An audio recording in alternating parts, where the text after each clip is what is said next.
প্রিয় BA fourth সেমিস্টারের ছাত্রছাত্রীরা, আজকে আমি যে বিষয় নিয়ে আলোচনা করব সেটি হচ্ছে তোমাদের পলিটিক্যাল সায়েন্সের যে জেনারেল পেপার রয়েছে CC4 বা GE4।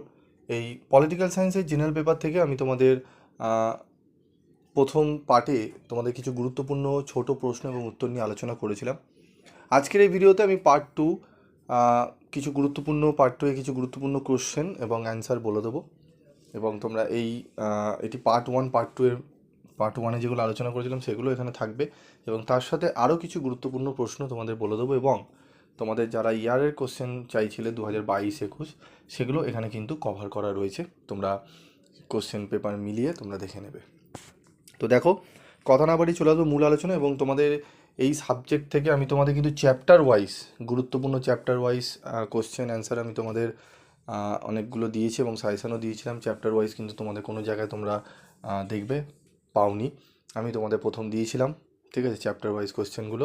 এবং যারা ক্লাস করেছো তাদের আমাদের ক্লাস কিন্তু কমপ্লিট হয়ে গেছে এবং প্রত্যেকের সিলেবাস একদম পুঙ্খানুপুঙ্খভাবে রেডি হয়ে গেছে।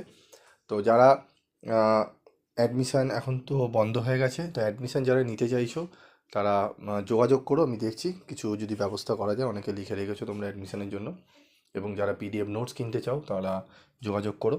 তো দেখো, প্রথম প্রশ্ন হচ্ছে আমাদের এসিকিউর, আন্তর্জাতিক সম্পর্কের সংজ্ঞা দাও।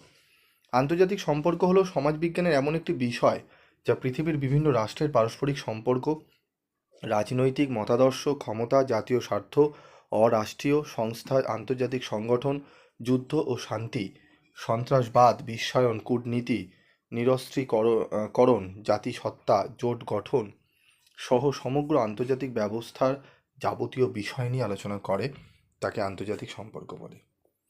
বিভিন্ন রাষ্ট্রের মধ্যে সম্পর্কের ক্ষেত্রে রাজনৈতিক প্রক্রিয়া বা বিদেশ নীতির পর্যালোচনাকে বলে আন্তর্জাতিক সম্পর্ক। যে কোনো একটি তোমরা এসিকিউর জন্য লিখতে পারো।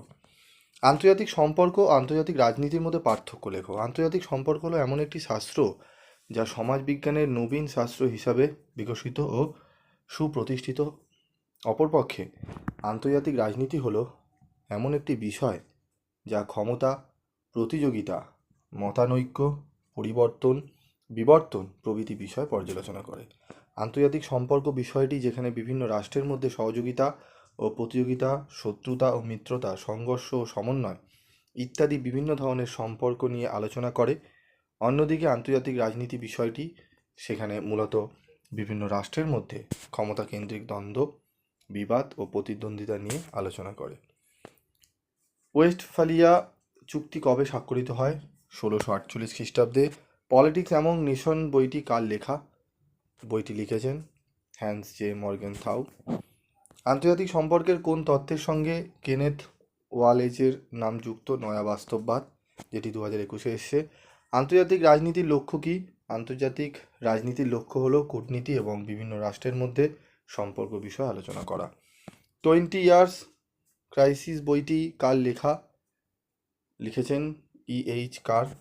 আন্তর্জাতিক সম্পর্ক আলোচনার একজন নারীবাদী লেখকের নাম কি? C Sylvester. নয়া উদারনীতিবাদের উদ্ভব ঘটে কখন? ঠান্ডা যুদ্ধের পরে। 2022-এর প্রশ্নগুলো দেখে নাও। ওয়েস্টফেলিয়া চুক্তি কবে স্বাক্ষরিত হয়? আমি আগেও আলোচনা করেছি, 1948 সালে। হ্যান্স জে মর্গানথাউ রচিত একটি গ্রন্থের নাম আগেও আলোচনা করা হয়েছে, পলিটিক্স অ্যামং নেশন। নয়া বাস্তববাদ তত্ত্বের একজন প্রবক্তার নাম কেনেথ ওয়াল। তারপর হচ্ছে 13, আন্তর্জাতিক সম্পর্কের নির্ভরশীলতার তত্ত্বের একজন প্রবক্তার নাম উল্লেখ করো। রল্ফ প্রবিন্স। ট্রুমান নীতি কাকে বলে? উত্তরটি দেখে নাও। আমেরিকা যুক্তরাষ্ট্রের রাষ্ট্রপতি হ্যারি ট্রুমান মার্কিন কংগ্রেসে এক বক্তৃতায় তুরস্ক ও গ্রিস সহ বিশ্বের যে কোনো দেশকে সোভিয়েত আগ্রাসনের বিরুদ্ধে সামরিক ও আর্থিক সাহায্যদানের প্রতিশ্রুতি দেন, যা ট্রুমান নীতি নামে পরিচিত। কিউবা সংকট কোন সালে হয়? 1962। ধ্রুপদী বাস্তববাদ অনুসারে রাজনীতির মূল ধারণা কী? ধ্রুপদী বাস্তববাদীরা বিশ্বাস করেন যে রাষ্ট্রগুলি ক্ষমতার জন্য প্রতিযোগিতা করে এবং তাদের নিজস্ব স্বার্থ রক্ষা করার জন্য শক্তির উপর নির্ভর করে। দ্বিতীয় ঠান্ডা যুদ্ধ কবে হয়? 1950 থেকে 1953 খ্রিস্টাব্দ পর্যন্ত শুরু হয়। এবং ঠান্ডা যুদ্ধের অবসানের একটি কারণ উল্লেখ করো। সোভিয়েত ইউনিয়নের পতন ঠান্ডা যুদ্ধের একটি কারণ। ঠিক আছে, পরের প্রশ্নগুলো দেখে নাও। গ্লাস্তনস্ত এর প্রবক্তাকে?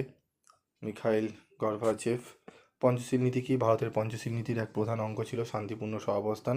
এই নীতি মেনেই 1954 খ্রিস্টাব্দে চীনের প্রধানমন্ত্রী চো এন লাউ দ্বিতীয়বার ভারতে এলে ভারত ও চীনের মধ্যে পররাষ্ট্রনীতির ক্ষেত্রে যে 5টি নীতি স্থির হয় তা পঞ্চশীল নীতি নামে পরিচিত।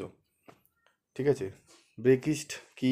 ব্রিটিশ এক্সট নামটিকে সংক্ষেপে ডাকা হচ্ছে ব্রেকিস্ট নামে, মানে ব্রিটিশ এক্সিট এই নামটিকে সংক্ষেপে আমরা বলি ব্রেকিস্ট। এটি হচ্ছে ইউরোপীয় ইউনিয়ন থেকে ব্রিটেনের বেরিয়ে যাওয়ার প্রক্রিয়া।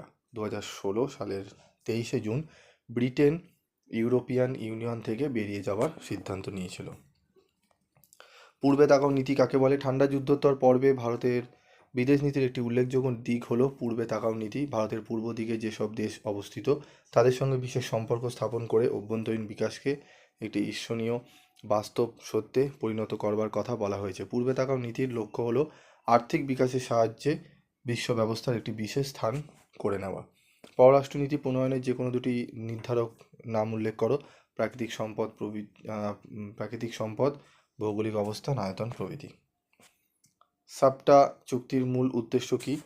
সাপটা SAFTA এর মূল উদ্দেশ্য হলো দক্ষিণ এশিয়ার দেশগুলিকে নিয়ে একটি মুক্ত বাণিজ্য অঞ্চল গড়ে তোলা। ঠিক আছে, তো উত্তরগুলো দেখে নাও। এখানে 24টি অ্যান্সার আমি তোমাদের বলে দিলাম। পরবর্তী ভিডিওতে আমি আরও কিছু গুরুত্বপূর্ণ প্রশ্ন বলে দেবো। এই প্রশ্নগুলো পড়লে এখান থেকে এই 24টি প্রশ্ন যদি তোমরা ভালো করে পড়ো, 1 থেকে যে 15টি প্রশ্ন তোমরা করতে দেয় সেখানে তোমরা মিনিমাম এই 24টি প্রশ্ন পড়ে গেলে 9টি থেকে 10টি প্রশ্ন তোমরা কমন পেয়ে যাবে। এবং পরবর্তী ভিডিওর জন্য তোমরা ওয়েট করো, এবং তোমরা চ্যানেলে যদি নতুন হয়ে থাকো অবশ্যই চ্যানেলটি সাবস্ক্রাইব করে পাশে থাকা বেল আইকনে ক্লিক করে রেখে দেবে। এবং তোমরা জানো পিভি স্টাডি ক্লাস বিগত কয়েক বছর ধরে তোমাদের কিন্তু খুবই কম রেমুনারেশনে তোমাদের চেষ্টা করে সার্ভিস দেওয়ার, পরিষেবা দেওয়ার। এবং তোমরা অনেকেই পিভি স্টাডি ক্লাস অনলাইন এই ভিডিওগুলো ফলো করে, চ্যানেল ফলো করে এবং গ্রুপে জয়েন্ট হয়ে তোমরা কিন্তু খুব ভালো রেজাল্ট করেছো। অনেকে গ্র্যাজুয়েশন কমপ্লিট করে বেরিয়েও গেছে। তো তোমাদের বলবো, যেখানে বেশি কারিগরি টাকা নেওয়া হয় সেখানে তোমরা ছুটো না, অবশ্যই ভালো করে দেখো, বোঝো, সেইভাবে তোমরা এগিয়েও। অনেক বহু জায়গায় রয়েছে যে প্রচুর টাকা, আমাকে একজন সেদিনকেও ফোন করেছিল যে প্রচুর টাকা টিউশনে নিয়ে সে 2টো পরপর সেমিস্টার সাপ্লি পেয়েছে, তারপর না পারতে আমার সঙ্গে যোগাযোগ করেছে, আমাদের সঙ্গে সংস্থার সঙ্গে যোগাযোগ করে সে এখন 3rd সেমিস্টারে ভালো রেজাল্ট করেছে এবং 4th সেমিস্টারের রানিং দিচ্ছে এবং প্রিপারেশনও খুব ভালো। তো এরকম অনেক ছাত্রছাত্রী রয়েছে, তোমরাও যদি চাও অবশ্যই পিভি স্টাডি ক্লাস জয়েন করতে পারো। একটা সেমিস্টার জয়েন করেই দেখো, বুঝতে পারবে তফাৎটা কোথায়। আজকের মতো এটুকুই, দেখা হচ্ছে পরবর্তী ভিডিওতে। সকলে ভালো থেকো, সুস্থ থেকো।